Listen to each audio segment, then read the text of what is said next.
Alright, so hello everyone, this is MS Vasi. Welcome back to my new video. और आज हम लोग इस वीडियो में जो चैप्टर डिस्कस करने जा रहे हैं, जो कि हमारा वन शॉट है, वो है इलेक्ट्रोकेमिस्ट्री।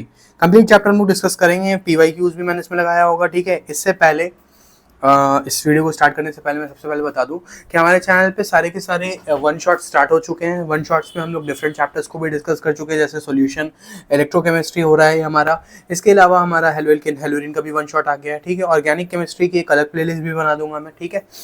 सवाल ही सवाल सीरीज पे भी काफी सारे इंपॉर्टेंट क्वेश्चंस तुम्हारे जा चुके हैं ऑलरेडी, और आगे भी हम लोग सवाल ही सवाल सीरीज पे हेलोएल्केन हेलोरीन और अल्कोहल्स को लेकर के जल्दी आ रहे होंगे। और बहुत जल्दी जनवरी के फर्स्ट वीक से ही हम लोग 20 मोस्ट इंपॉर्टेंट क्वेश्चंस जो कि हाईलाइट जो कि most important most repeated questions होंगे, उनकी एक अलग से सीरीज लेकर के आ रहे होंगे चैनल पे। तो भाई उससे पहले चैनल को सब्सक्राइब करो। रीच बहुत डाउन हो जाती है अचानक से, तो उसको तो तुम्हें बना के रखना है, ठीक है। तो स्टार्ट करते हैं विदाउट वेस्टिंग टाइम ये चैप्टर इलेक्ट्रोकेमिस्ट्री। और जिसको भी पुराने लेक्चर्स देखने हैं, सॉल्यूशन या हेलोएल्केन, या फिर अगर फुल लेक्चर देखना है, थ्योरी देखनी है, डिस्क्रिप्शन बॉक्स में सारी चीज लगी रखी होगी। हेलोएल्केन हेलोरीन मैंने यहाँ पे आई बटन पे लगा रखा है, और अल्कोहल फिनॉल ईथर भी मैंने आई बटन पे लगा रखा है, ठीक है। सारे के सारे चैप्टर के naming reaction, alcohol phenol ether और हेलोएल्केन हेलोरीन की नेमिंग रिएक्शंस इंडिविजुअल चैप्टर की भी आ चुकी है, जो कि 10-12 मिनट में तुम लोग सारे के सारे इंपॉर्टेंट नेमिंग रिएक्शन कर सकोगे खुद से। तो लाइक कर दो वीडियो को और चलो स्टार्ट करते हैं हम लोग इलेक्ट्रोकेमिस्ट्री को। Electrochemistry basically it is the study of production of electricity from energy which is released due to spontaneous reaction, due to spontaneous chemical reaction। and वो energy को हम लोग यूज करते हैं कोई नॉन स्पॉन्टेनियस चीज को कराने में। नॉन स्पॉन्टेनियस और स्पॉन्टेनियस क्या होता है? देखो, स्पॉन्टेनियस वन शॉट है तो बहुत डिटेल में एक्सपेक्ट मत करना। हम लोगों को कोशिश करना है कि 1 घंटा 15 मिनट में पूरा का पूरा लेक्चर हमारा खत्म हो जाए, ठीक है। स्पॉन्टेनियस प्रोसेसेस वो सारे प्रोसेस होते हैं जो खुद ब खुद हो जाए। नॉन स्पॉन्टेनियस वो सारे प्रोसेस होते हैं जो खुद ब खुद ना हो, हमें इनिशिएशन हमें एनर्जी देनी पड़े, ठीक है। कुछ इंपॉर्टेंट टर्म्स हम इसमें देख लेते हैं, जस्ट लाइक ऑक्सीडेशन। ऑक्सीडेशन क्या होता है? Loss of electron. और इसको एक तरीके से और याद रखो, जो कि मैंने यहाँ पे मेंशन करना जरूरी तो नहीं समझा, लेकिन फिर भी मैं कर दे रहा हूँ। एडिशन ऑफ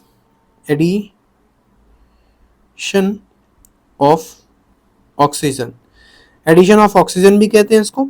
और रिडक्शन मतलब एडिशन ऑफ हाइड्रोजन भी होता है, एडिशन ऑफ हाइड्रोजन भी होता है, ठीक है जी।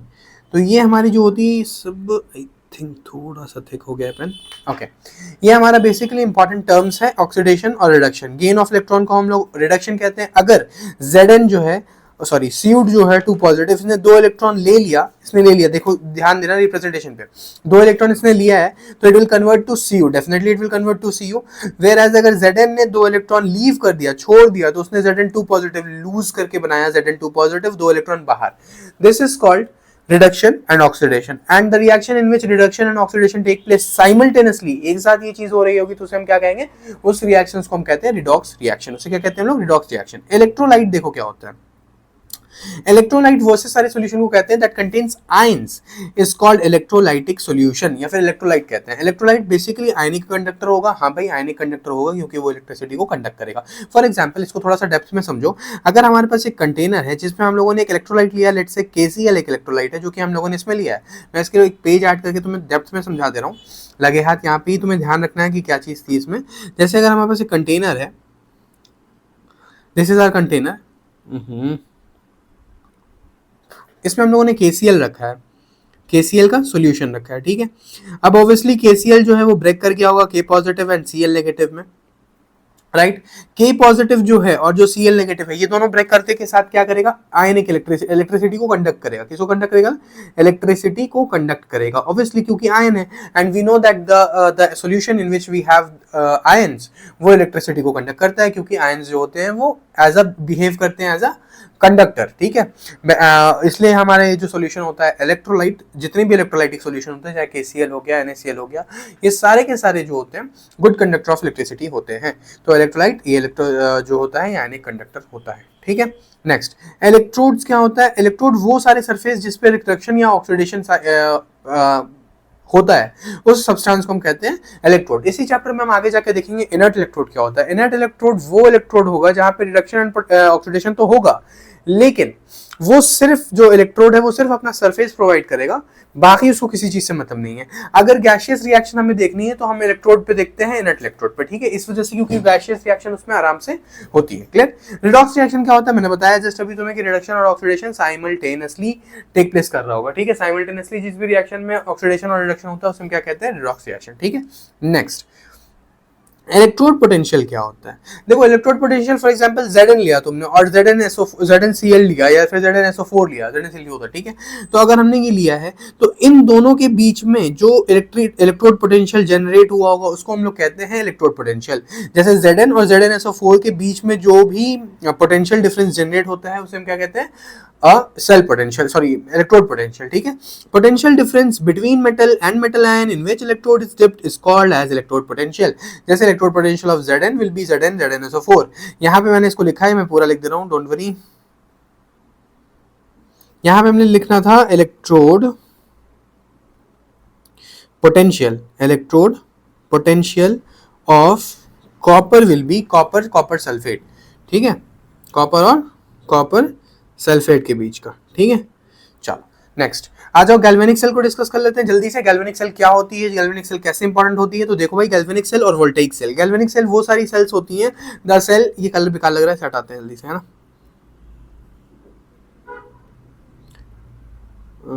Green, okay.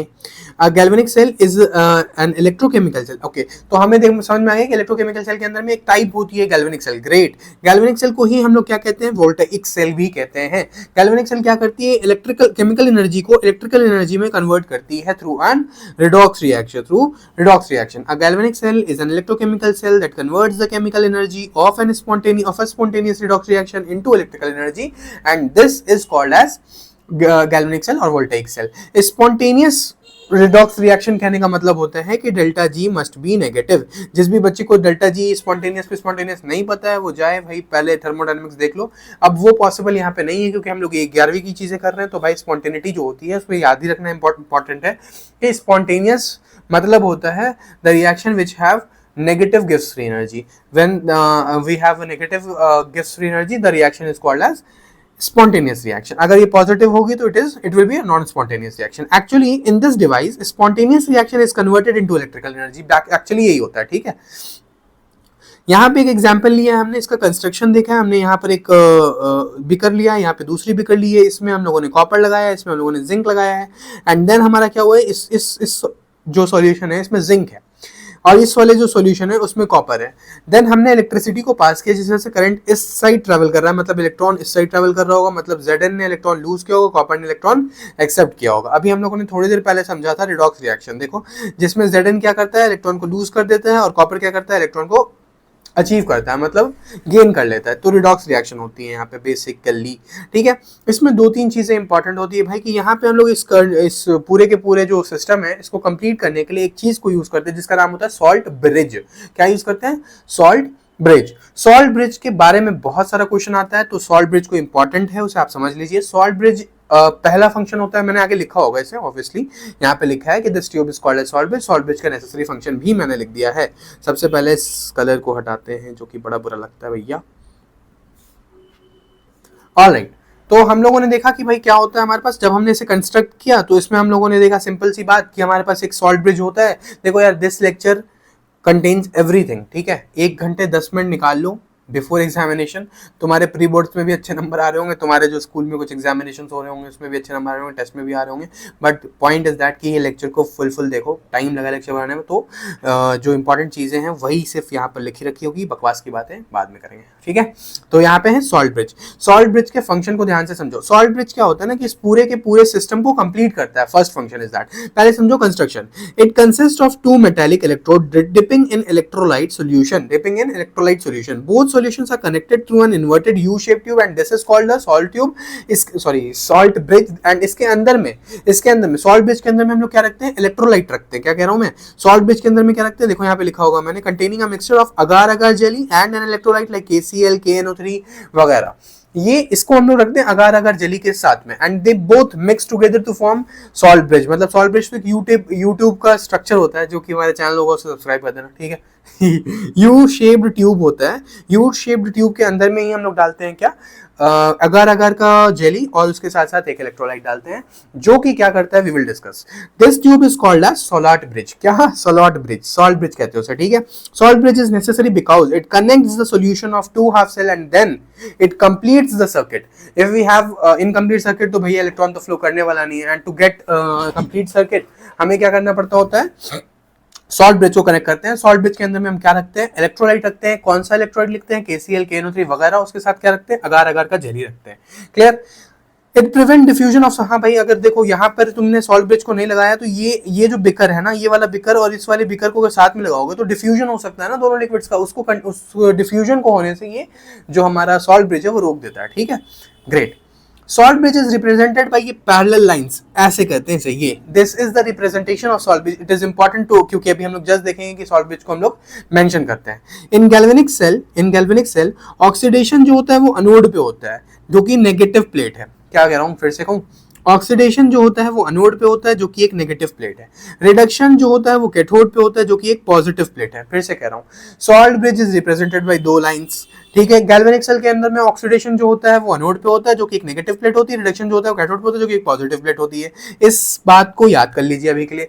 डैनियल सेल एक स्पेशल केस होता है किसका, सॉल्ट ब्रिज का, सॉरी गैल्वेनिक सेल का। गैल्वेनिक सेल के अंदर में ही एक स्पेशल केस आता है, डैनियल सेल के ईएमएफ को, डैनियल सेल के रिप्रेजेंटेशन को, डैनियल सेल के डेफिनेशन को, इन तीनों को बहुत तरीके से याद कर लो, बहुत अच्छे से याद कर लो, क्योंकि ये 110% एग्जामिनेशंस में आता है, ठीक है।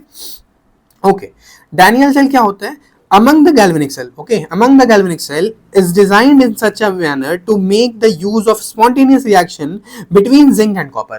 मतलब वो सेल जो हम लोग पीछे देख रहे थे गैल्वेनिक सेल के डेफिनेशन में, उसमें उन्होंने जिंक एंड कॉपर लिया था। तो whenever you took zinc and copper to do a change or to do a reaction, तो किसके बीच में, जिंक एंड कॉपर के बीच में, और जो आयन प्रोड्यूस होगा उसमें, उसकी वजह से इलेक्ट्रिसिटी का जनरेशन हम लोग देखते हैं, उसे हम लोग कहते हैं डैनियल सेल। उसे हम लोग क्या कहते हैं, डैनियल सेल। डैनियल सेल के बारे में रिप्रेजेंटेशन और रिएक्शन के बारे में मैंने यहाँ मेंशन कर दिया है, थोड़ा सा आगे खींच लेते हैं यहाँ पे, या reaction of Daniell cell. Daniell cell की रिएक्शन को समझो जल्दी से भैया, हो जाओ सर्किट, ये यहाँ से आ जाओ, रेड। अरे भाई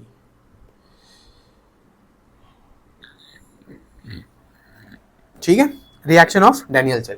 क्या रिएक्शन होती है, देखो Zn जो है रिप्रेजेंटेशन है, ये रिएक्शन में लिखी है। सेल रिप्रेजेंटेशन याद करिएगा, प्लीज प्लीज प्लीज याद करिएगा, ये आता है आपके एग्जामिनेशन में। Zn जो सॉलिड है हमारा, वो कॉपर 2 पॉजिटिव के साथ रिएक्ट करता है। अब जाहिर सी बात हम जानते हैं Zn क्या करेगा,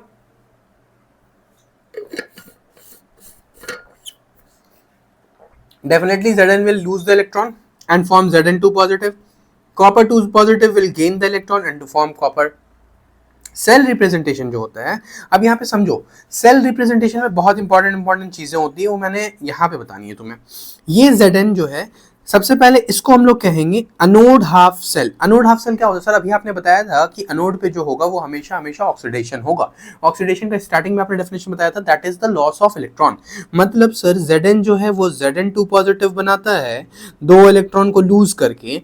तो ये जो रिएक्शन होगी वो हम लोग लिखेंगे अनोड हाफ सेल में। अनोड हाफ सेल जो होता है वो रिएक्शन का फर्स्ट पार्ट होता है, यहाँ पे मेंशन करते हैं उसको, सेल रिप्रेजेंटेशन का फर्स्ट पार्ट होता है। This is again we know that this is the cell bridge, salt bridge. And ये जो चीज है ना, ये फेज बाउंड्री होती है। क्या बाउंड्री होती है, ये फेज बाउंड्री। मतलब इसके लेफ्ट हैंड साइड जो तुम्हारा जिंक होगा वो किसी और स्टेट में पाया जाएगा, वेयर जो आगे में जिंक होगा, इस फ्रंट पार्ट में जो जिंक होगा वो किसी और स्टेट में पाया जाएगा, ठीक है। This is called anode half cell, this is called cathode half cell, ठीक है। और ये जो चीज होती है ये सॉल्ट ब्रिज होती है। Zn क्या होता है, जिंक जो होता है वो अनोड होता है। अनोड में क्या होता है, ऑक्सीडेशन। Cu जो होता है वो कैथोड पे होता है। कैथोड पे क्या होता है, रिडक्शन। कैथोड पे क्या होता है, रिडक्शन। इलेक्ट्रोकेमिकल सेल के बारे में अगर हम बात करें तो we have 3 kinds of cell. First is galvanic cell, second is reversible cell and third is electrolytic cell.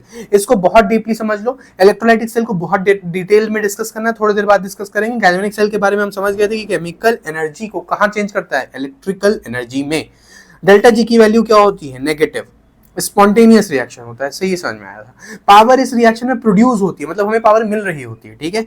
इस केस में जो एक्सटर्नल वोल्टेज होता है वो 1.1 वोल्ट से कम ही होता है। In this case electron flows from zinc to copper, hence current from to copper to zinc, that's it. Electrochemical cell के बारे में इससे ज्यादा तुम्हें कुछ नहीं याद रखना है। इलेक्ट्रोकेमिकल सेल क्या होती है, जिसमें केमिकल एनर्जी कहाँ चेंज करती है, इलेक्ट्रिकल एनर्जी में। डेल्टा जी की वैल्यू क्या होती है, नेगेटिव, जो कि स्पॉन्टेनियस रिएक्शन को रिप्रेजेंट करती है। पावर हमें मिलती है क्योंकि पावर जो होती है वो प्रोड्यूस होती है। उसके अलावा हमने देखा था कि इलेक्ट्रॉन ई एक्सटर्नल की वैल्यू 1.1 वोल्ट से कम होती है। स्ट्रेट फॉरवर्ड क्वेश्चन आता है कि गैल्वेनिक सेल में ई एक्सटर्नल की वैल्यू क्या होगी, तो वो 1.1 वोल्ट से कम होगी। और इलेक्ट्रॉन जो होगा वो कहां से कहां फ्लो करेगा, जिंक से कॉपर फ्लो करेगा। और करंट जो कहां से कहां फ्लो करेगा, कॉपर टू जिंक फ्लो करेगा। रिवर्सिबल मतलब क्या होता है, यहाँ पे कोई भी रिएक्शन नहीं होगी, ई एक्सटर्नल की वैल्यू 1.1 के इक्वल होगी, ठीक है भाई। मेरे एक बात याद रखना, डैनियल सेल के जो ईएमएफ होता है ना वो 1.1 वोल्ट होता है, आगे मैंने ड्राइव कराया होगा उसे। ई एक्सटर्नल की वैल्यू 1.1 वोल्ट होगी और यहाँ पे कोई भी इलेक्ट्रॉन फ्लो नहीं करेगा। No chemical reaction will occur at this step और स्टेज। इलेक्ट्रोलाइटिक सेल में इसका जस्ट अपोजिट, गैल्वेनिक सेल का जस्ट अपोजिट। गैल्वेनिक सेल में केमिकल से इलेक्ट्रिकल जाओगे, यहाँ से इलेक्ट्रिकल से केमिकल जाओगे। नॉन स्पॉन्टेनियस रिएक्शन होगी, इसमें एनर्जी हमें देनी पड़ेगी टू गेट और to initiate reaction. Delta G की वैल्यू पॉजिटिव होगी, पावर कंज्यूम होगी क्योंकि ऑब्वियसली पावर हम दे रहे हैं, एनर्जी हम दे रहे हैं, तो पावर कंज्यूम होगी। एक्सटर्नल की वैल्यू 1.1 वोल्ट से ज्यादा होगी। इलेक्ट्रॉन जो होगा वो कॉपर से जिंक फ्लो करेगा, करंट जो होगा जिंक से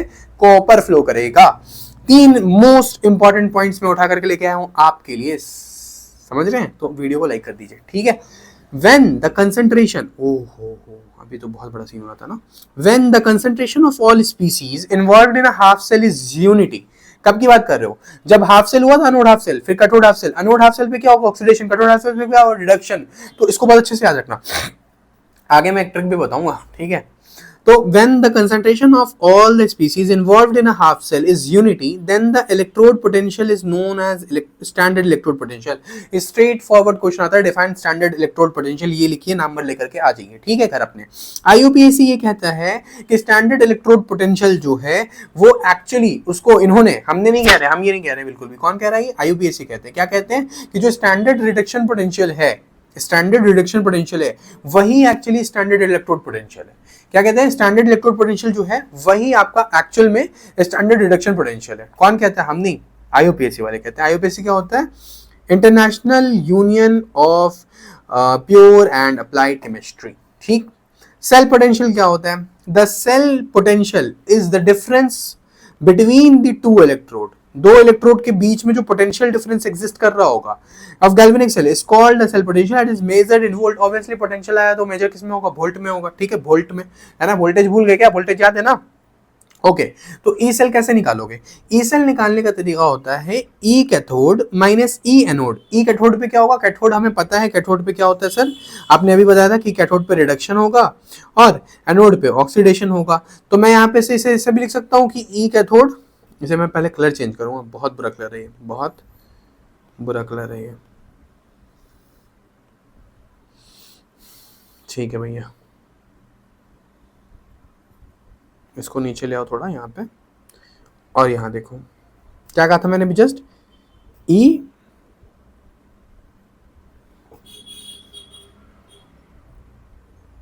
okay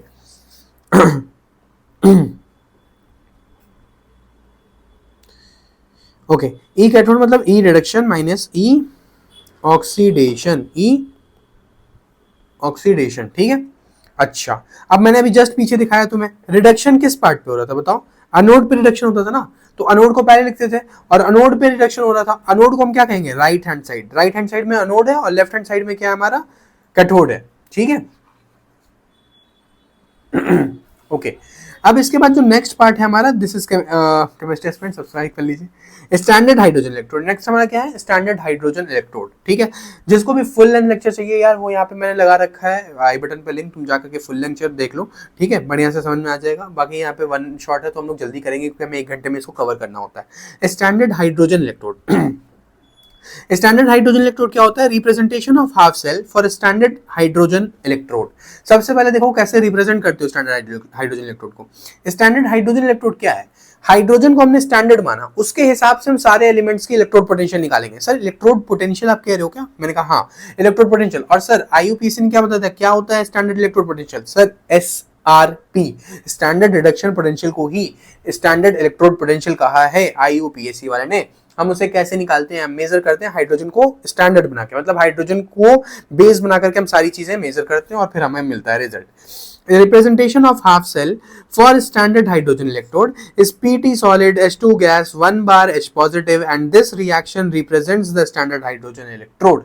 According to convention, a half cell called standard hydrogen electrode is assigned a zero potential, मतलब हाइड्रोजन का जो पोटेंशियल होगा SEP की वैल्यू या SRP की वैल्यू जीरो होने वाली है। क्या होने वाली है? जीरो। ठीक है। At all temperature corresponding to the reaction, H positive ने एक इलेक्ट्रॉन लिया, यहाँ पे बैलेंस करने के लिए हमने H को 1/2 H2 लिखा है क्योंकि H2 स्टैंडर्ड फॉर्म होता है। इसकी जो स्टैंडर्ड इलेक्ट्रोड पोटेंशियल होगी वो जीरो होगी। ठीक है। अब आती है बात कि सर इसके हिसाब से हम कैसे मेजर करते हैं, तो इसके हिसाब से मेजरमेंट ऑफ इलेक्ट्रोड पोटेंशियल कैसे करते हैं, E not is equals to ER minus E left. ER minus E left का मतलब क्या है? E reduction minus E oxidation. Oxidation कहां पर होता है? एनोड पे, और रिडक्शन कहां पर होता है? कैथोड पे। ठीक है। तो E cathode minus E anode, या फिर E reduction minus E oxidation, या फिर E right minus E left हमने इसको लिखा है। ठीक है। जैसे ही इसको हम लिखते हैं ये चीज, ये आती है ER नॉट की वैल्यू। क्यों सर? क्योंकि लेफ्ट पे जो है वो ऑक्सीडेशन हो रहा है, और ऑक्सीडेशन हमने ले रखा था हाइड्रोजन का, और वो होता है जीरो। तो हाइड्रोजन को हम कहां पे लेते हैं? लेफ्ट हैंड पर हाइड्रोजन को लेते हैं, और इस तरीके से हम सारे के सारे एलिमेंट का रिडक्शन पोटेंशियल निकालते हैं हाइड्रोजन को बेस बना करके। Clear? Now, two most important things are here. जैसे EMF of the cell is 0.34. देखना, EMF of 0. दे रखा है हमें कि EMF जो है सेल का 0.34 है। PT H2O it will convert to H positive and Cu2 positive. तो ओके, हमने यहाँ पे ले लिया Cu2 positive। कहाँ से कहाँ कन्वर्ट करेगा? पहले क्या लेते हो? अनोड। अनोड पे सॉरी कैथोड। कैथोड पे क्या होता है? रिडक्शन। रिडक्शन मतलब क्या होता है? Sir lose of electron. क्या होता है वो? Loss of electron. रिडक्शन मतलब होता है gain of electron. I am so sorry. Gain of electron मतलब Cu2 पॉजिटिव ने इलेक्ट्रॉन ले लिया और Cu बना लिया, एंड यहाँ पे हाइड्रोजन इलेक्ट्रोड को रख लिया हम लोगों ने, स्टैंडर्ड हाइड्रोजन इलेक्ट्रोड को। स्टैंडर्ड हाइड्रोजन इलेक्ट्रोड जीरो होता है, यहाँ पे रखते के साथ हमें ECU2 पॉजिटिव से Cu की वैल्यू मिल गई, और ये वैल्यूज हमें पता होती हैं इलेक्ट्रोड EMF की वैल्यू। तो ये आ गया हमारा स्टैंडर्ड ई सेल की वैल्यू, जिसकी आ गई किसकी? Cu2 पॉजिटिव की, CO की 0.34। इसकी भी वैल्यू हमें दे रखी थी E cell, E not cell की वैल्यू जिंक की दे रखी थी हमें 0.76 नेगेटिव का। ठीक है। अब देखो जिंक ने क्या किया है? Gain of electron. Gain of electron मतलब रिडक्शन। रिडक्शन मतलब सर कैथोड पे होगा। ओके, तो फ्रंट में हम लोग रखेंगे इसको, and then minus SHE। SHE क्या है sir? PHE sir, physical education नहीं, यहाँ पे SHE है तो क्या शायरों की एजुकेशन? नहीं, बिल्कुल भी नहीं। ऐसा standard hydrogen electrode, standard hydrogen electrode. ठीक है। स्टैंडर्ड हाइड्रोजन इलेक्ट्रोड जीरो आ गया, यहाँ पे Zn की वैल्यू पुट करेंगे तो ये आ जाएगा -0.76। -0.76 क्या हमारा स्टैंडर्ड रिडक्शन पोटेंशियल है। ठीक है। इस तरीके से हम सारे एलिमेंट्स की स्टैंडर्ड रिडक्शन पोटेंशियल्स कैलकुलेट करते हैं, जो कि क्वेश्चन में तुम्हें दी होती है। अब इस पे क्वेश्चन लगाए हैं मैंने आगे, तो हम लोग देखेंगे अब 2-4-5 अच्छे तगड़े क्वेश्चन इस पे। अच्छा, पहली वैल्यू जो आई है तुम्हारी वो पॉजिटिव आई है, दूसरी वाली नेगेटिव आई है। क्या मतलब है इसका? In the first case positive value of SAP indicates that Cu2 positive gate reduced more easily. Reduced मतलब क्या हुआ? इलेक्ट्रॉन गेन कर लिया। हाइड्रोजन से ज्यादा अच्छे से वो इलेक्ट्रॉन Cu2 पॉजिटिव ज्यादा क्यूरियस है इलेक्ट्रॉन को गेन करने के लिए, तो ये हाइड्रोजन से ज्यादा, इस वजह से उसकी वैल्यू पॉजिटिव है। और जब वो हाइड्रोजन से कम होता, कोई ऐसा स्पीसीज जो हाइड्रोजन से कम होगा उसकी नेगेटिव वैल्यू होगी, नहीं लेना चाहता होगा इलेक्ट्रॉन।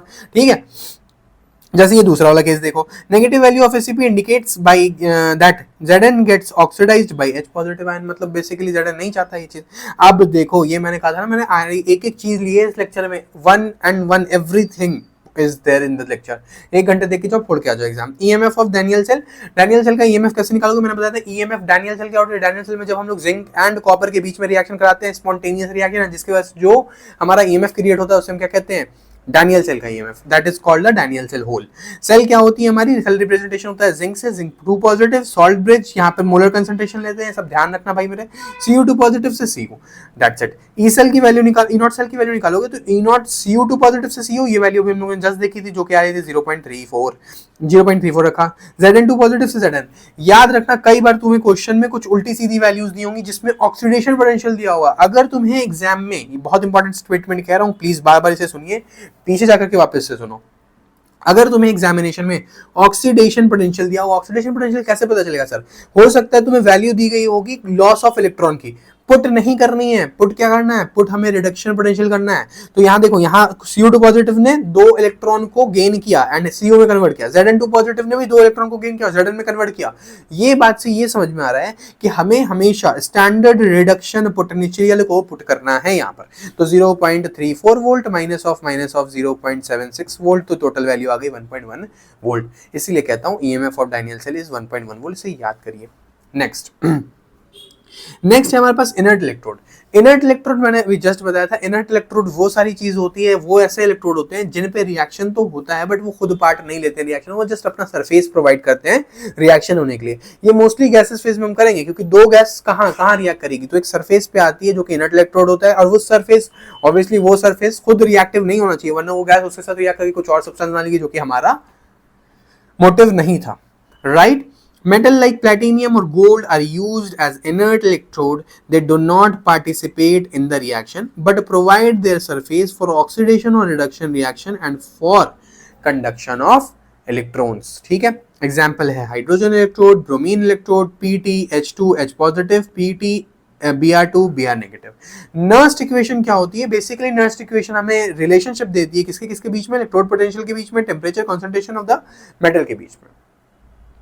फॉर एग्जाम्पल अगर हमारे पास एक रिएक्शन लिखी हुई है, for reaction Mn2 positive, Mn positive ने n इलेक्ट्रॉन लिया, ऑब्वियसली अगर भाई एक बात बताओ n पे Na पॉजिटिव, तो कितना इलेक्ट्रॉन पॉजिटिव, 1 इलेक्ट्रॉन। तो अगर ये 1 इलेक्ट्रॉन गेन कर लेगा तो Na नहीं बना लेगा, बिल्कुल बना लेगा सर, 1 इलेक्ट्रॉन गेन करके क्या बना लेगा, Na बना लेगा सर, खत्म है ना, आगे आ जाओ। सो M2 पॉजिटिव से Mn, अगर M2 पॉजिटिव से Mn मैंने गलत लिखा है,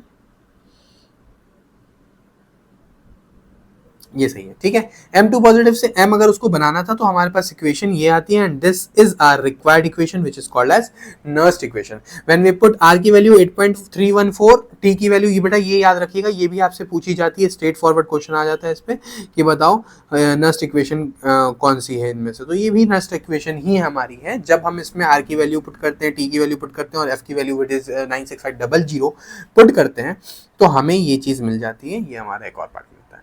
दिस इज वेरी इंपॉर्टेंट, तो ये इस बात को ध्यान रखिएगा सब लोग, ठीक। नेक्स्ट, डायनियल सेल के अंदर इस कलर को चेंज करते हैं, आंखों पे पड़ रहा है बहुत ज्यादा।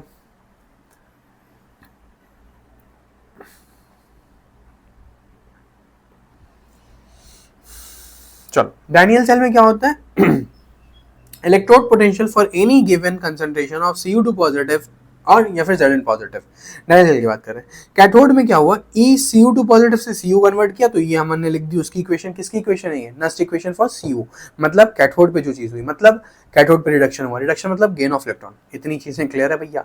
यहाँ पे एनोड पे हमने देखा, हमने यहाँ पे भी ये सारी वैल्यू पुट कर दी। सेल पोटेंशियल निकालने के लिए हम निकालते हैं ई सेल, Cu2 पॉजिटिव से कॉपर, Zn2 पॉजिटिव से Zn, इनकी वैल्यूज पुट करते हैं और हमारा ई सेल आ जाता है, जो कि हम यहाँ पर पुट करते हैं नस्ट इक्वेशन में।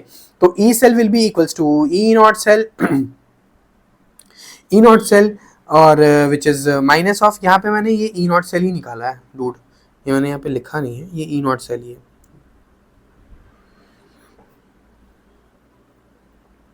ठीक है। तो ये जब तुम सॉल्व करते हो तो मैंने उसकी जगह पे स्ट्रेट फॉरवर्ड यहाँ पर पुट कर दिया। देखो ये फॉर्मूला था ना हमारा, ई कहाँ चला गया हमारा फॉर्मूला, यहाँ पे लिखा हुआ नहीं है मैंने, ये तो रहा फॉर्मूला। तो अगर ई सेल निकालोगे तो ये सारी वैल्यूज यहाँ पुट कर दो and you will get the final equation like this, Zn2 positive ऊपर एंड Cu2 पॉजिटिव नीचे। तो ऊपर किसको पुट किया तुमने, जिसका क्या हो रहा है ऑक्सीडेशन, जिसका क्या हो रहा है ऑक्सीडेशन, जिसका नीचे क्या पुट करोगे, जिसका हो रहा है होगा रिडक्शन, ठीक है। नस्ट इक्वेशन एंड इक्विलिब्रियम के बीच में रिलेशन, बहुत सारे क्वेश्चन आने में, तो 2 मिनट दो, मुझे बहुत सारे क्वेश्चन कराऊंगा इस पे। सारे के सारे क्वेश्चंस के आंसर भी मैंने लगा रखे हैं नीचे में, ताकि तुम्हें वो भी आंसर आइडिया मिल जाए कि बुकिश आंसर किस तरीके से लिखते हैं इनका। The same guide is here.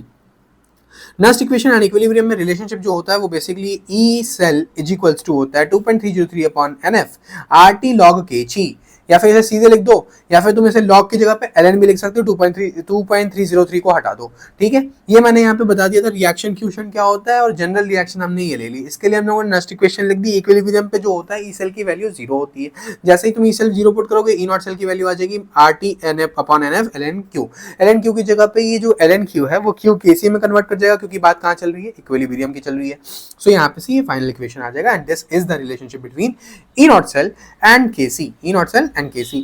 Eight 25 degree Celsius क्या होता है, temperature will be 298 kelvin. Faraday तो हम लोग 96500 लेना था, आर की वैल्यू ये पुट करने के बाद हमें final relationship E not cell is equals to मिलता है 0.059 अपॉन n log Kc। यानी यहाँ से log Kc निकालने के लिए कहा जाता है। इसीलिए मैंने कहा है बहुत सारे बच्चों को कि log की सारी properties and A to Z चीजें क्लियर रखो। अगर किसी को डाउट है तो वो फिर यहाँ पर आई बटन पर लिंक आ रहा होगा जिसपे से तुम आराम से देख सकते हो कि लॉग कैलकुलेशंस को कैसे आसान बनाना है और क्या कहाँ से उसे देखना है। ठीक है, डिस्क्रिप्शन बॉक्स में भी लिंक मैंने लगा दिया है। Relationship between E cell and Gibbs free energy is delta G is equal to minus N F E cell. यहाँ पर ये हमारी स्टैंडर्ड की बात नहीं हो रही, जब स्टैंडर्ड करेंगे तो delta G nought minus N F E not cell. ठीक है, तो यहाँ पे work done by galvanic cell is equal to decrease in Gibbs free energy if the concentration of all reaction species is unity then E cell will be equals to E not cell. यही तो standard condition है। देखो भाई, इतने time पे हम लोगों ने लेक्चर को ऑलमोस्ट आधा कर लिया है। ठीक है, हम लोग अब आ चुके हैं ऑब्वियसली पेज 20 पे, और ये जो हमारा लेक्चर है वो ऑलमोस्ट 60 पेजेस का है, तो अभी और टाइम लगने वाला है बहुत ज़्यादा। तो अच्छे से ढंग से लेक्चर को देखते जाओ ताकि तुम्हारा फ़ायदा होता रहे। ठीक है, इस कलर को हम लोग यहाँ से चेंज कर लेते हैं। By measuring E not cell, अगर तुमने ई नॉट सेल को मेजर कर लिया है तो हम लोग कैलकुलेट कर सकते हैं डेल्टा जी नॉट, और उसका रिलेशनशिप होता है delta G nought is equals to minus R T l n K. Straight relationship है ये, मैंने यहाँ पर बता दिया। मैंने बताया था हाइड्रोजन को हम लोग क्या लेते हैं, एज अ बेस लेते हैं, जिसका स्टैंडर्ड इलेक्ट्रोड पोटेंशियल क्या होता है, 0। उसके बाद देखो एक चीज इंपॉर्टेंट है, ये तुम्हारे बुक में मिल जाएगी, एनसीईआरटी में स्ट्रेट फॉरवर्ड दी रखी होगी।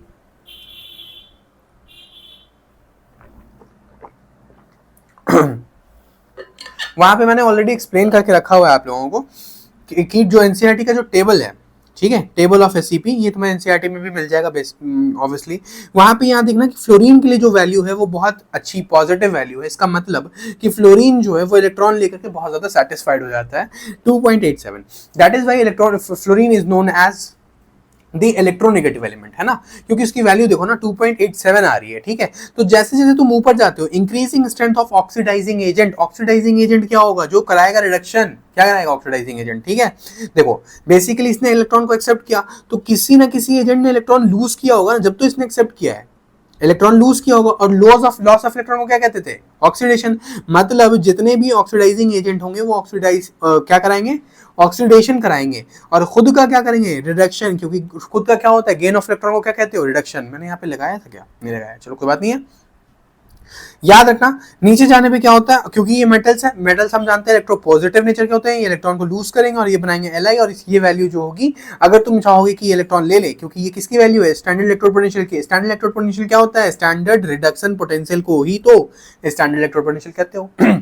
तो स्टैंडर्ड रिडक्शन पोटेंशियल, रिडक्शन मतलब क्या होता है, गेन ऑफ इलेक्ट्रॉन। तो मतलब हम चाहेंगे कि अगर लिथियम इलेक्ट्रॉन ले ले, विच इज प्रैक्टिकली इम्पॉसिबल, क्योंकि मेटल्स जो होते हैं वो इलेक्ट्रॉन बिल्कुल भी नहीं लेना चाहेंगे, जस्ट लाइक ऑक्सीजन के ऊपर पॉजिटिव चार्ज। भैया बवाल, ठीक है। जिस भी बच्चे को ये पता था कि ऑक्सीजन के ऊपर पॉजिटिव चार्ज इतना बड़ा बवाल क्या है, तो बढ़िया बात है। नहीं पता था तो भाई तुम पढ़ नहीं रहे हो अच्छे से ऑर्गेनिक केमिस्ट्री। ठीक है, तो Li पॉजिटिव ने एक इलेक्ट्रॉन को गेन कर लिया और Li बना लिया, जिसका हमें वैल्यू दिया हुआ है स्टैंडर्ड इलेक्ट्रोड पोटेंशियल या कि रिडक्शन पोटेंशियल का माइनस। इसका मतलब ये बिल्कुल भी इलेक्ट्रॉन एक्सेप्ट नहीं करना चाहता, ऑब्वियसली नहीं करेगा, मेटल है भाई, क्यों करेगा इलेक्ट्रॉन एक्सेप्ट, है ना। ओके, तो इसका मतलब है जब तुम नीचे आओगे तो ये जो है यहाँ पे रिड्यूसिंग एजेंट का हमारा ये बनेगा। रिड्यूसिंग एजेंट सामने वाले बंदे का क्या कराएगा, रिडक्शन। खुद का क्या करेगा, ऑक्सीडेशन। याद रखना जो रिड्यूसिंग एजेंट होंगे वो खुद का ऑक्सीडेशन करेंगे। सर कैसे आपको पता चल गया, सर देखो ना बेटा, ये Li जो है यहाँ Li पॉजिटिव ने एक Li जो है हमारा वो बेसिकली क्या होता है, एक मेटल होता है। ठीक है, वो आसानी से Li पॉजिटिव बना देता है एक इलेक्ट्रॉन छोड़ करके। तो इलेक्ट्रॉन लूज को क्या कहते हैं, ऑक्सीडेशन। इलेक्ट्रॉन लॉस किया तो Li बहुत आसानी से इलेक्ट्रॉन लॉस कर लेता है, इसलिए उसका क्या होता है, ऑक्सीडेशन होता है। वैल्यू आती है Cp की -3.05। ठीक है, और जो हमारा F2 है उसकी वैल्यू आती है 2.87। ठीक है, next for F2 gas SEP is highest. हाँ, यहाँ पे मैंने एक्सप्लेन कर दिया। ठीक है, F2 गैस के लिए SEP जो है हाईएस्ट है in the table, indicating that F2 has the maximum tendency to get reduced to F। Maximum tendency, आराम से वो इलेक्ट्रॉन ले लेगा बिल्कुल भी खुशी खुशी, तो वो स्ट्रॉन्गेस्ट ऑक्सीडाइजिंग एजेंट हो जाएगा। सामने वाले बंदे का ऑक्सीडेशन, खुद का रिडक्शन, क्योंकि देखो ना बेटा, इलेक्ट्रॉन को लेगा जब भी तो वो रिडक्शन करवा रहा है, इलेक्ट्रॉन को खुशी खुशी ले रहा है ना। And Li is the highest, Li has the lowest SEP, indicating that Li positive is the weakest oxidizing agent. Lithium metal is the most powerful reducing agent. As the value of SRP decreases for a metal ion, reducing power obviously increase करेगी, and इसलिए result है reducing power of metal is inversely proportional to reduction potential। किसी भी metal की reduction potential की value दी होगी तुम्हें और तुमसे पूछेंगे रिड्यूसिंग पावर, तो जितना कम रिडक्शन पोटेंशियल उतना अच्छा रिड्यूसिंग पावर। तो -3.04 और -5.04 में कौन सा छोटा है, बताओ जल्दी से बताओ। इसमें सबसे बड़ा कौन सा है, इसमें बड़ा है हमारा -3 पॉइंट। सर आप कह रहे हो माइनस वाले से हिसाब क्लियर रखना, माइनस में जो छोटी वैल्यू होती है वही बड़ी होती है, तो ये बड़ी है, मतलब सर ये रिडक्शन पोटेंशियल ज्यादा है तो इसकी रिड्यूसिंग पावर कम होगी, बात खत्म, इसकी रिड्यूसिंग पावर ज्यादा होगी। आगे आ जाओ, ऑर्डर ऑफ रिड्यूसिंग पावर मैंने ये दे दिया, जनरली याद करके चल जाना भाई, कोई दिक्कत नहीं है, कभी कभी आ जाता है। इलेक्ट्रोकेमिकल सीरीज वो सीरीज होती है जिसमें हम लोगों ने सारे के सारे एलिमेंट्स का, देखो यहाँ लिखा लगा है, SRP values of different electrodes are arranged in increasing order, then this series is called as electrochemical series. ठीक है, एप्लीकेशन क्या होता है इलेक्ट्रोकेमिकल सीरीज का, SRP की वैल्यू घटेगी तो रिड्यूसिंग पावर ऑब्वियसली इंक्रीज करेगी और ऑक्सीडाइजिंग पावर घटेगी। देखो ना SRP की वैल्यू क्या हो रही है, घट रही है ना, SRP की वैल्यू घट रही है। रिड्यूसिंग पावर मतलब क्या हो, रिडक्शन करेगा, रिडक्शन मतलब होता है गेन ऑफ इलेक्ट्रॉन, करेगा, बिल्कुल करेगा सर। SRP की वैल्यू देखो सबसे कम किसकी है, ये देखो, ठीक है। अब आ जाओ आगे तो उसकी ऑक्सीडाइजिंग पावर जो होगी वो कम होगी अगर SRP की वैल्यू घट रही होगी तो, ठीक है। ऑक्सीडेशन बिल्कुल नहीं करेगा वो, ठीक है। चलो, एनोड पे क्या होता है ऑक्सीडेशन और कैथोड पे क्या होता है रिडक्शन। तो electrode higher up in series, जितने भी ऊपर वाले एलिमेंट्स होंगे, जितने भी ऊपर होंगे उन सबको हम लोग किस पे लेंगे, ऑक्सीडेशन। ऑक्सीडेशन मतलब क्या होता है, लॉस ऑफ इलेक्ट्रॉन, ठीक है। रिडक्शन सारे के सारे जो सीरीज में नीचे होंगे वो इलेक्ट्रोकेमिकल सीरीज की बात कर रहा था, ठीक। डायनियल सेल के लिए हम जानते हैं नोड पे हम जिंक को रखेंगे, कैथोड पे हम कॉपर को रखेंगे। मेटल्स जो होता है which are higher up in series can displace metal in lower, जो नीचे वाले तो बचपन में डिस्प्लेसमेंट रिएक्शन पढ़ा था ना क्लास 10 में। डिस्प्लेसमेंट रिएक्शन एक्चुअली इसी पे बेस्ड है। डिस्प्लेसमेंट रिएक्शन में क्या होता है हमारे पास कि हम क्या करते हैं उसमें वो सारे एलिमेंट्स को प्लेस करते हैं, उनके बीच में रिएक्शन करते हैं। जैसे देखो CuSO4 Zn के साथ रिएक्ट करेगा, ZnSO4 प्लस Cu बनेगा। ZnSO4 अगर CuC रिएक्ट करेगा तो नहीं हो पाएगी रिएक्शन भैया, क्यों, क्योंकि कॉपर को डिस्प्लेस नहीं कर सकता, कॉपर Zn से ऊपर है, ठीक है। इस वजह से देखो वैल्यू भी देख लो, कॉपर की वैल्यू ज्यादा पॉजिटिव है ना भाई, नहीं कर पाएगा।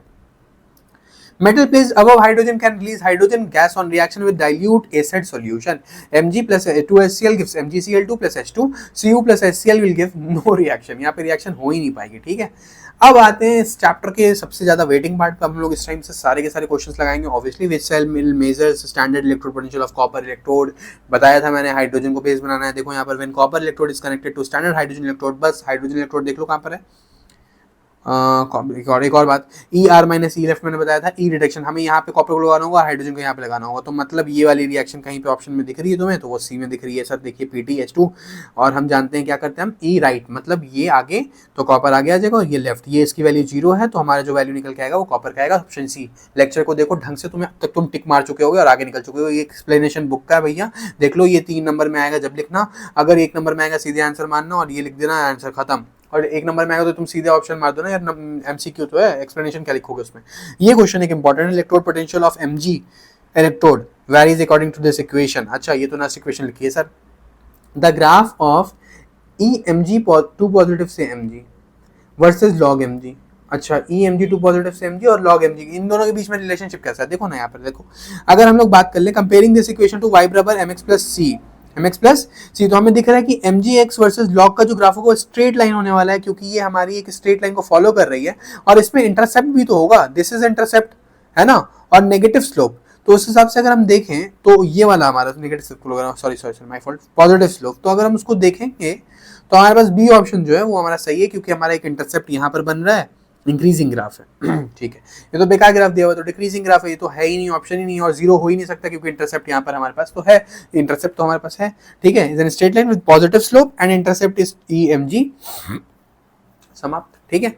Next, which of the following statement is correct, E cell and the of reaction both extensive property। अच्छा, E cell and delta RG of a reaction can both intensive property। अच्छा, E cell is an intensive और extensive। देखो बेटा ये तुम्हारा question NEET level का question है, क्योंकि यहाँ पे तुमसे एक्सटेंसिव और इंटेंसिव प्रॉपर्टी के बारे में पूछ लिया, जो कि थर्मोडायनेमिक्स का पार्ट है।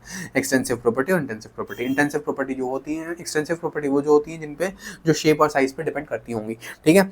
E cell जो होता है हमारा वो एक इंटेंसिव प्रॉपर्टी होती है and does not depends upon the number of particle. देखो इंटेंसिव प्रॉपर्टी नहीं डिपेंड करती है साइज और शेप पे, वेयर जो एक्सटेंसिव प्रॉपर्टी होती है वो शेप और साइज पे डिपेंड करती है। ठीक है, but delta r G nought of the cell is an extensive property because this doesn't depends upon the number of particle. Which of the following statement is not correct about inert electrode. Inert electrode क्या होता था, बताओ जल्दी से, 2 minute में revise करो। Inert electrode वो होता था जो सिर्फ रिएक्शन में पार्ट नहीं लेता था, बल्कि वो गैस को चांस देता था, भाई आओ तुम मेरे सरफेस पे रिएक्ट करके चले जाओ, ठीक है, okay. Which of the following statement is not true, not correct about an inert electrode in a cell? It does not participate in the cell reaction. अच्छा, क्या कह रहे हैं, करेक्ट कह रहे हैं वो, not correct. It provide surface either for oxidation और रिडक्शन, सही है। It provide surface for conduction of electron, it provide surface for redox reaction. भाई रिडॉक्स रिएक्शन के बारे में जो पॉइंट दिया हुआ है वो हमारा गलत है। Inert electron does not participate in the redox reaction, ठीक है। It provide surface for redox reaction and act only as a source or sink for electron. It provides surface either for oxidation or reduction reaction, ठीक है। Next, using the data given below find strongest reducing agent. अभी पढ़ाया था मैंने, strongest reducing agent कैसे find करोगे, देखो reducing यहाँ पे पढ़ाया था ना, रिड्यूसिंग पावर कब घटेगी, तो रिड्यूसिंग पोटेंशियल इंक्रीज करना चाहिए, ठीक है। हमसे पूछा बेस्ट वन ना, कहाँ से लगे भैया, इनमें देखो यहाँ पे 1.31, 1.51, 1.316 और यहाँ पे नेगेटिव वैल्यू दी हुई है, तो सबसे छोटा कौन सा होगा, उसकी रिड्यूसिंग पावर सबसे ज़्यादा होने वाली है ना। तो हमसे पूछा है कि बेस्ट बताओ, बेस्ट बताना था हमें इसमें, है ना। तो बेस्ट सबसे छोटा तो यही है ना भाई, क्रोमियम, तो CR वाला ऑप्शन होगा हमारा, है ना, ये वाला बी ऑप्शन, ठीक है, हमारा बी ऑप्शन होगा इसका। Next, use the data given in the question 8 and find out which of the following is the strongest oxidizing agent। कौन सा best oxidising agent, oxidising agent तुम यहाँ से देख के बता सकते हो MnO4 होता है, लेकिन चलो इसका एक्सप्लेनेशन देख देते हैं क्योंकि इसमें वैल्यूज तो दी हुई नहीं है। The higher the positive value of the standard reduction potential of the metal and the higher will be the oxidising capacity. जितना ज़्यादा चार्ज पॉजिटिव होगा उतना ज़्यादा उसकी ऑक्सीडाइजिंग कैपेसिटी होगी, ठीक है। ऑक्सीडेशन मतलब लॉस ऑफ इलेक्ट्रॉन होता है ना भाई, तो जो एलिमेंट जितना इलेक्ट्रॉन दे देगा, जितना पॉजिटिव चार्ज उस पर ज़्यादा है उसका उतना अच्छा ऑक्सीडाइजिंग पावर होगा, सिंपल सी बात है, उतना ज़्यादा वो इलेक्ट्रॉन को छोड़ रहा होगा, ठीक है। यहाँ पे एक क्वेश्चन दिया रखा है जो कि आई थिंक थोड़ा सा आउट ऑफ द सिलेबस है, अभी हमने पढ़ा नहीं है, मतलब वो चीज़ अभी out of the box question आ गया, तो इसे हम लोग बाद में डिस्कस करेंगे। ये भी क्वेश्चन वैसा ही सही है जो कि कंडक्टेंस के बाद से आया हुआ क्वेश्चन है, ठीक है।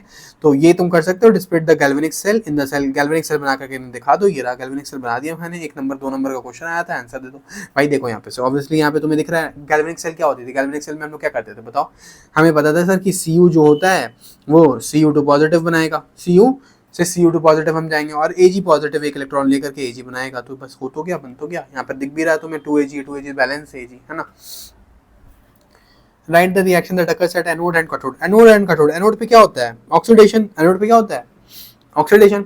एनोड पे ऑक्सीडेशन मतलब होता है loss of electron, low copper ने 2 इलेक्ट्रॉन लूज कर दिया, और कैथोड पे होता है रिडक्शन, रिडक्शन मतलब gain of electron, low chlorine 2 electron ले लिया, मतलब है ना। Cu is an anode at getting oxidized and reduced, खत्म। आज जो कंडक्टेंस, ये वाले पार्ट के बाद ही वो सारे क्वेश्चंस जो यहाँ पे लगे हुए थे, जो मैंने ऑब्वियसली लगाए हैं बट वो यहाँ पर आ गए हैं, तो ये क्वेश्चंस जो है हम इसके बाद करेंगे इस टॉपिक के बाद, ठीक है। ये हमारा टॉपिक है next, conductance of electrolyte solution and it's measurement. सबसे इंपॉर्टेंट चीज होती है रेजिस्टेंस।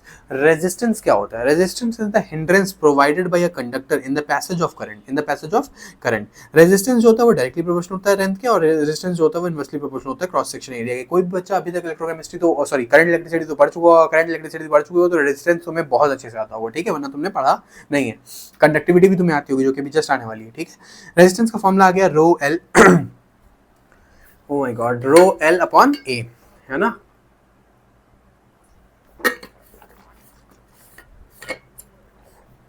रो एल अपॉन ए, और यहाँ पे रो जो है हमारा वो क्या है, रेजिस्टिविटी है, वो क्या है हमारा resistivity, R is equal to rho L upon A. Rho क्या है हमारे पास, रेजिस्टिविटी।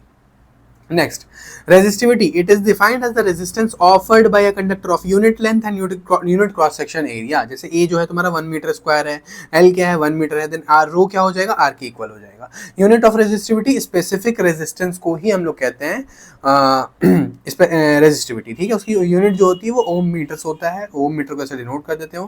कंडक्टेंस क्या होता है, the ease with which current flows through a conductor, the ease with which and current flows through a conductor, उसको कहते हैं कंडक्टेंस। कंडक्टेंस सी से डिनोट करते हो और कंडक्टेंस इनवर्स होता है रेजिस्टेंस का, तो 1 अपॉन आर को हम लोग कंडक्टेंस कहते हैं। रेजिस्टेंस का फॉर्मूला क्या होता था, रो एल अपॉन ए, पुट करो, रो एल यहाँ आ जाएगा, ए ऊपर आ जाएगा, तो 1 अपॉन रो को ऐसे साइड कर दो, ए अपॉन एल को साइड कर दो। 1 अपॉन रो को ही हम कहते हैं कंडक्टिविटी, जिसको सिग्मा से डिनोट करते हैं, ठीक है। और ए अपॉन एल को रिवर्स करो, L upon A is called as cell constant, is called as cell constant, मैंने लिखा होगा आगे में, हाँ cell constant L upon A. तो अगर यहाँ पे मैं ऐसे लिख दूं सेल कांस्टेंट को नीचे, G स्टार कहते हैं सेल कांस्टेंट को, तो यही तो हो जाएगा, ये G की जगह पे क्या पुट करूंगा मैं, A अपॉन L, तो ऊपर आ जाएगा, तो वो बन जाएगा हमारा, सॉरी L अपॉन ए बन जाएगा ऑब्वियसली, है ना। तो यहाँ देखो ये मैंने लिख दिया ऑब्वियसली, ठीक है। Unit of cell constant metre inverse, unit of conductance ohm inverse siemens, और unit of conductivity siemens metre inverse और ohms inverse metre inverse, this is the units. Molar conductivity, ये इंपॉर्टेंट पार्ट है chapter का आपके। तो molar conductivity क्या होती है, the conductance of solution kept, the conductance of solution kept between the electrode, कहाँ रखा हमने, between the electrode at unit distance apart and having area of cross section large enough to accommodate sufficient volume of the solution that contains 1 mole of electrolyte, उसे हम लोग कहते हैं molar conductivity। if V volume of solution contains 1 mole of electrolyte, हम उसे कहेंगे molar conductivity, मतलब lambda m is equals to kappa times A upon L, kappa times A upon L। Molar conductivity कब इंक्रीज करती है, decrease in concentration, जब concentration decrease करोगे molar conductivity increase करेगी, मींस डाइल्यूशन के साथ साथ क्या होता है, मोलर कंडक्टिविटी इंक्रीज करती है, ठीक है। This is because the total volume V of solution containing 1 mole of electrolyte increases on dilution, ठीक है। Relationship between lambda m and molarity क्या होती है, लैम्डा एम और मोलैरिटी के बीच में रिलेशन होता है, lambda m is equals to kappa times 1000 upon m, kappa times 1000 upon m, ठीक है। आ जाओ आगे, लिमिटिंग मोलर कंडक्टिविटी क्या होती है, when concentration tending towards zero the conductivity, the molar conductivity turns to limiting molar conductivity, जब concentration जो होता है वो जीरो को टेंड करता होता है, देन जो हमारा लैम्डा एम होता है वो हमारा लैम्डा नॉट एम के बराबर हो जाता है, clear. When concentration approaches zero, the molar conductivity reaches a limiting value known as limiting molar conductivity, lambda naught m. For a strong electrolyte हमारे लिए lambda increase करेगा slowly with dilution, क्योंकि भाई dilution करोगे तो ions कम होगी तो increase कैसे कर जाएगा, है ना, बहुत हल्का increase करता है, and can be represented by DHO, DHO को कहते हैं Debye-Heckel-Sonseiger equations which is represented by this। तो यहाँ पे आज जो एक ग्राफ होता है, बहुत प्यारा ग्राफ है ये भाई मेरे, lambda m और concentration, भाई जब तुम कंसंट्रेशन बढ़ाओगे तो लैम्डा एम बढ़ेगा, ठीक है, देख रहे हो, कंसंट्रेशन बढ़ेगा तो लैम्डा एम घटेगा ऑब्वियसली, ठीक है। वीक इलेक्ट्रोलाइट के लिए ये ग्राफ होता है, बहुत ही आराम से घटता है, लेकिन जो स्ट्रॉन्ग इलेक्ट्रोलाइट होता है उसके लिए ड्रास्टिकली घट जाता है, ठीक है। कॉर्चाल्स लॉ प्रोनाउंसिएशन देख सकते हो, कॉर्चाल्स लॉ भी कहते हैं कुछ लोग। Limiting molar conductivity of an electrolyte can be represented as the sum of the individual contribution of the anion and cation of the electrode, ठीक है। फॉर NaCl अगर हम चाहें तो इसे हम लोग लिख सकते हैं ब्रेक करके Na पॉजिटिव और Cl नेगेटिव में, Na positive and Cl negative में, इसे हम कहते हैं स्ट्रॉन्ग इलेक्ट्रोलाइट के लिए। और वीक इलेक्ट्रोलाइट के लिए ऐसे लिखा था, लेकिन वीक इलेक्ट्रोलाइट के लिए मोस्टली हम लोग इसे नहीं लिखते हैं, स्ट्रॉन्ग इलेक्ट्रोलाइट के लिए ही लिखते हैं। In an electrolyte on dissolving gives N1 ion, तो वो N1 आगे मल्टीप्लाई हो जाएगा, N2 आगे मल्टीप्लाई हो जाएगा इसके, Al2SO3 होल, तो ये आ जाएगा 2Al3 positive and 3SO4 2 negative. Degree of dissociation को अल्फा से डिनोट करते हैं और वो होता है lambda m upon lambda nought m, ठीक है। The ratio of molar conductivity lambda m at a specific concentration to the molar conductivity at infinite dilution is known as degree of dissociation, that is alpha. Electrolysis क्या होता है, electrolysis में सबसे important चीज होती है electrolytic cell. When external potential applied becomes greater than E not cell of ये electrolysis का टॉपिक हम लोग 5 मिनट के रेस्ट के बाद, 5 मिनट कह रहा हूँ 2 मिनट के रेस्ट के बाद स्टार्ट करते हैं इसको, फिर हम लोग देखेंगे कि इलेक्ट्रोलिसिस में हमें क्या डिस्कस करना है। ऑलराइट, सो हम लोग डिस्कस कर रहे थे इलेक्ट्रोलिसिस में electrolytic cell when external potential applied becomes greater than E naught cell of electrochemical cell, electron flows from cathode to anode। इस केस में जो हमारा electrochemical cell होता है वो electrolytic cell actually बन जाता है, ठीक है। In electrolytic cell, electrical energy is used to carry out non-spontaneous chemical reaction and the process which take place in electrolytic cell is called as electrolysis। क्या कहते हैं उसे, electrolysis। सवाल, ठीक है, बहुत प्यारे प्यारे सवाल होंगे भाई। The difference between the electrode potential of the two electrode when no current is drawn through the cell is called as EMF। Chemistry वाले फिजिक्स वाले थोड़े से भी सीरियस हो गए ना, बट तुम कर लियोगे अब तक इस क्वेश्चन को। आगे आ जाओ। Which of the comment statement about solution of electrolytic is not correct, एक second, which of the statement about solution of electrolytes is not correct. Conductivity does not depends upon solvation of ions present in the solution। Obviously conductivity of solution depends upon the size of ion ना, एक statement not correct का है ना। ठीक है। Conductivity depends upon viscosity पे depend करती है। Conductivity of solution increases with temperature, obviously increase करेगी, ठीक है। तो जो करेक्ट इनकरेक्ट ऑप्शन है ये, conductivity depends upon solvation of ions present in solution, so the solvation of ion increases the conductivity decrease, ठीक है। The quantity of charge required to obtain 1 mole of aluminium from aluminium 3s, अरे ये तो तुम्हारा क्या कहते हैं उसे, फैराडेज लॉ वाला क्वेश्चन है भाई। Al2O3 है, टूट गया 2Al3 पॉजिटिव में और 3, ये तो हमें मतलब ही नहीं है इससे, हमें चाहिए 2Al3 पॉजिटिव, मतलब Al3 पॉजिटिव को हमें क्या करना है, ऑब्टेन 1 मोल ऑफ अल्यूमिनियम बनाना है। तो Al3 पॉजिटिव 3 इलेक्ट्रॉन लेगा, 3 इलेक्ट्रॉन मतलब एक इलेक्ट्रॉन में क्या होता है 96500 है ना, तो 96500 को 1 फैराड कहते हैं, 1 फैराड भी कहते हैं, है ना, 96500 को तो 1 फैराड कहते हैं, तो इस हिसाब से 3 इलेक्ट्रॉन गया तो 3 फैराड 3 फैराड हो गया, ठीक है। Next, the cell constant of a conductivity cell, okay, changes with change of electrolyte, changes with change of concentration of electrolyte, changes with temperature of electrolyte, remains constant for cell, obviously cell constant जो है of a conductivity cell, उससे क्या मतलब, उसको remains constant for all cell, ठीक है, सारे sales के लिए कांस्टेंट रहता है सेल कांस्टेंट। तो conductivity of an electrolyte solution depends on what factors, तो यहाँ पे मैंने सारे फैक्टर्स लिख दिए तुम्हारे लिए, इसे देख सकते हो तुम, बहुत ही चिंदी क्वेश्चन था, आसानी से हो जाएगा, ठीक है। Molar conductivity of ionic solution depends on, molar conductance के बारे में बात करें तो टेम्परेचर पे तो डिपेंड करता ही करता है, कंसंट्रेशन पे भी डिपेंड करता है मोलर कंडक्टिविटी, है ना, मोलर कंडक्टिविटी तो डिपेंड करता है, जस्ट मैंने पीछे पढ़ाया जाके देखो। ये एक और क्वेश्चन है जो ये अच्छा क्वेश्चन है, ठीक है, लेकिन ये हमारा बनता है उसके बाद फैराडेज लॉ के बाद। Which reference electrode is used to measure the electrode potential of other electrode, standard hydrogen electrode, भैया स्टैंडर्ड हाइड्रोजन इलेक्ट्रोड जो है वही बनाता है, ठीक है। How will the pH of brine solution be affected when the electrolysed, when pH of solution will rise as NaOH is formed in the electrolytic cell, ठीक है।